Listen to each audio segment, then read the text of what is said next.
मैं हूं सैयद जीशान। आप देख रहे हैं सत्य आज तक। नजर डालते हैं आज की कुछ अहम खबरों पर। इस वक्त समाजवादी पार्टी के वरिष्ठ कार्यकर्ता अजीम भाई हमारे साथ मौजूद हैं। अजीम भाई, जिस तरीके से समाजवादी पार्टी को लेकर आने वाले कारपोरेशन है, उसको लेकर क्या तैयारी चल रही है? समाजवादी पार्टी पूरी तरह से कारपोरेशन चुनाव लड़ने के लिए तैयार है। हमारे सारे कार्यकर्ता, सारे पदाधिकारी, हमारे सारे सीनियर लीडर्स पूरी तरह से हम तैयार हैं। बस हमें इंतजार इस दिन का है कि सरकार डेट का ऐलान कब करेगी। जिस दिन डेट का ऐलान होगा उस दिन समाजवादी पार्टी अपनी पूरी ताकत के साथ कारपोरेशन का चुनाव लड़ेगी और इस बार अपना मेयर बनाएगी। भिवंडी समाजवादी पार्टी में भी देखा जाए कई गुट चल रही है, उसको लेकर लोगों में काफी थोड़ा हैरानी है कि आखिर यहाँ क्या मामला है। कोई गुटबाजी नहीं, हमारा संगठन एक है। सारे नेता समाजवादी पार्टी सिंबल पे हमारे लीडर अबू आसिम आजमी साहब के बताए हुए रास्ते पे चल रहे हैं। कोई गुटबाजी हमारी नहीं है। सब सारे पदाधिकारी, सारे नेता हमारे एक साथ, जब चुनाव लगेगा, डेट ऐलान होगा, देखो सब आपको एक साथ मैदान में नजर आएंगे।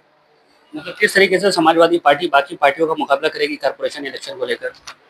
हमारा सिंगल पॉइंट एजेंडा है। हमारे आमदार रईस शेख साहब ने जिस तरह ईस्ट असेंबली में काम किया है, वही फेस हम पूरे शहर में दिखाएंगे। हमारा बहुत सारी बातें नहीं बताने है, बताने के लिए तो बहुत कुछ है, लेकिन रईस शेख साहब से काम से ज्यादा कुछ शहर के अंदर अगर किसी को कुछ अच्छा दिखता है तो वो बताए।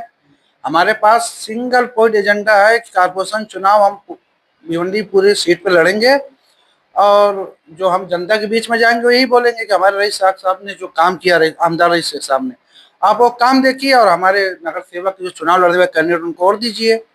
तो जो भी समाजवादी पार्टी सिंबल पे आएगा, समाजवादी पार्टी संगठन उनके साथ खड़ी है। हमारे रईस शेख साहब का काम ही हमारे लिए इस बार बहुत बड़ी बात है। जनता के बीच में जाने के लिए आज के टाइम पे हमारा सबसे जो हमारे लिए बहुत प्राउड फील वाली बात है वो हमारा रईस शेख साहब का काम है। तो हमें तो अपने आमदार साहब के काम पर गर्व है और होने वाले कारपोरेशन चुनाव में हम उनका ही काम लेकर पब्लिक के बीच में जाएंगे, चाहे एजुकेशन का हो, चाहे डेवलप का हो, चाहे शहर की तरक्की दूसरा काम हो। हर फील्ड में रईस शेख साहब ने काम किया। आप किसी भी फील्ड का नाम लो, आप रईस शेख साहब ने वहाँ अच्छा काम किया और आगे भी अच्छा काम कर रहे हैं। चलिए, बहुत बहुत शुक्रिया, थैंक यू।